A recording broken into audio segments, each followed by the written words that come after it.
I find this clip completely fascinating because here are two agnostics talking about something that I think is completely biblical and true.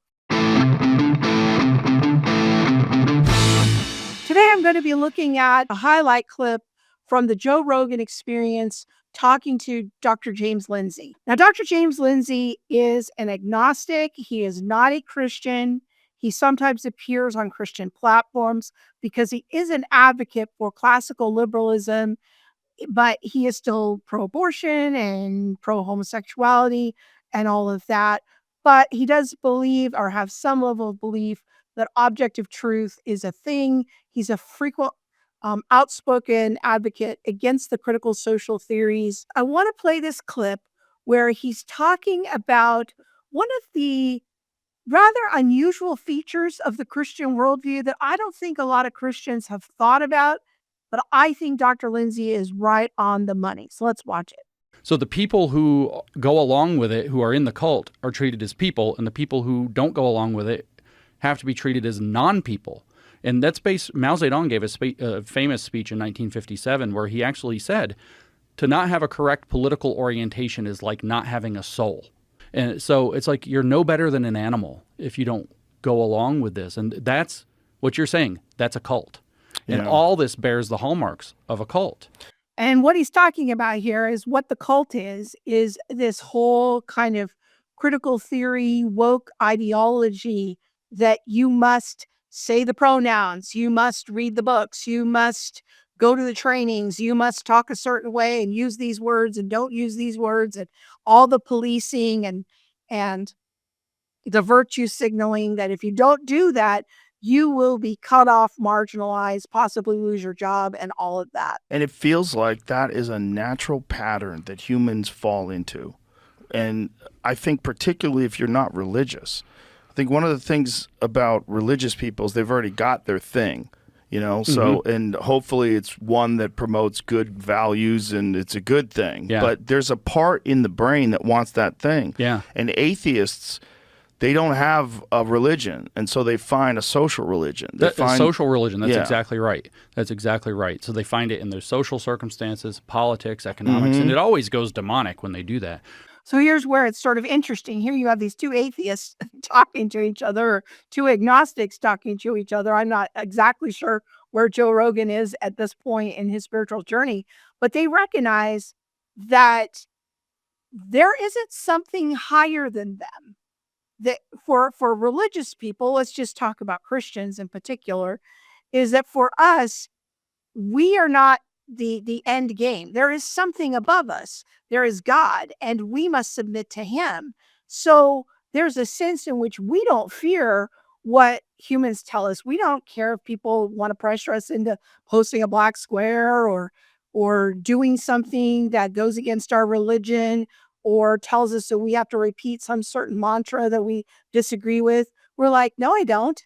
I don't have to actually do that because God is my highest authority, not the government, not my employer, and not you, my coworker. Okay.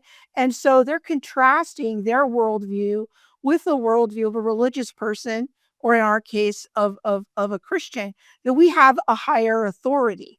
So if you lack a religion, then it'll get filled in with other things for very many people. I think there's a small percentage of people for maybe that doesn't apply, but there's a spot in your brain for it. But the thing that, why do they go after Christians and Jews so hard everywhere they go?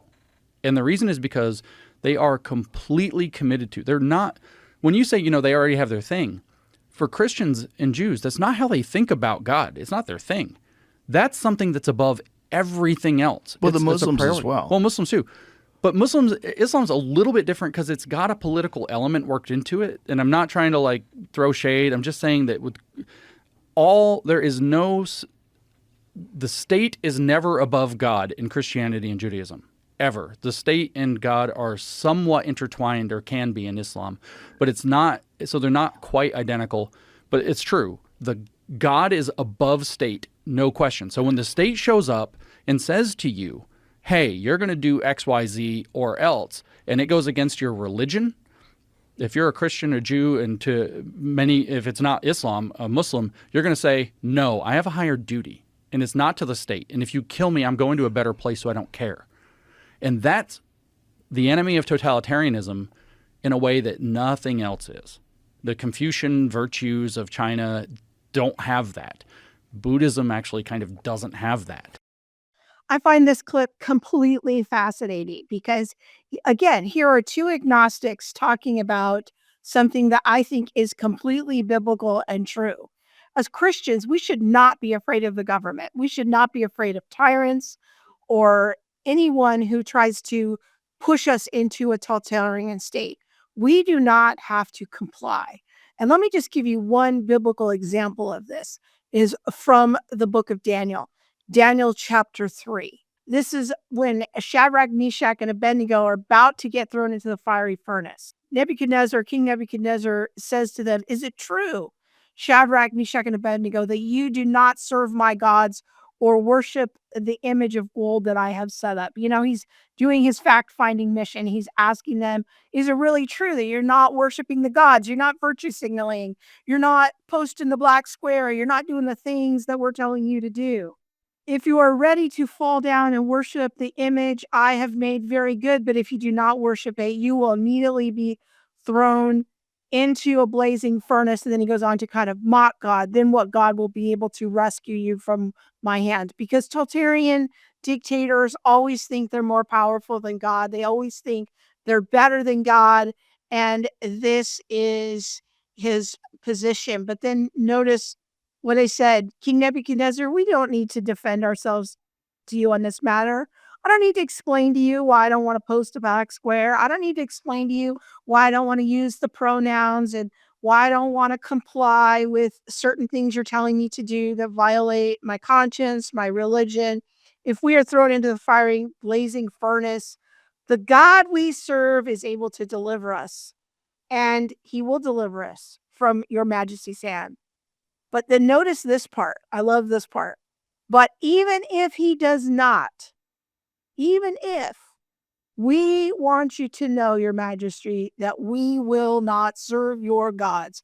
We will not bow down. We will not comply. And this is exactly the sentiment that James Lindsay is talking about.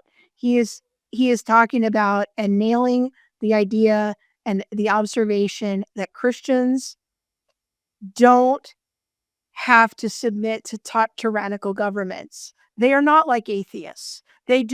We have a higher obligation. We don't fear, and we know that we may lose our livelihood, but God will sustain us.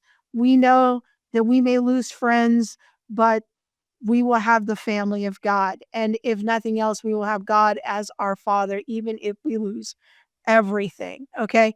I love this clip. Two atheists saying something that is true and biblical, recognizing the power of the Christian worldview. Thanks for watching.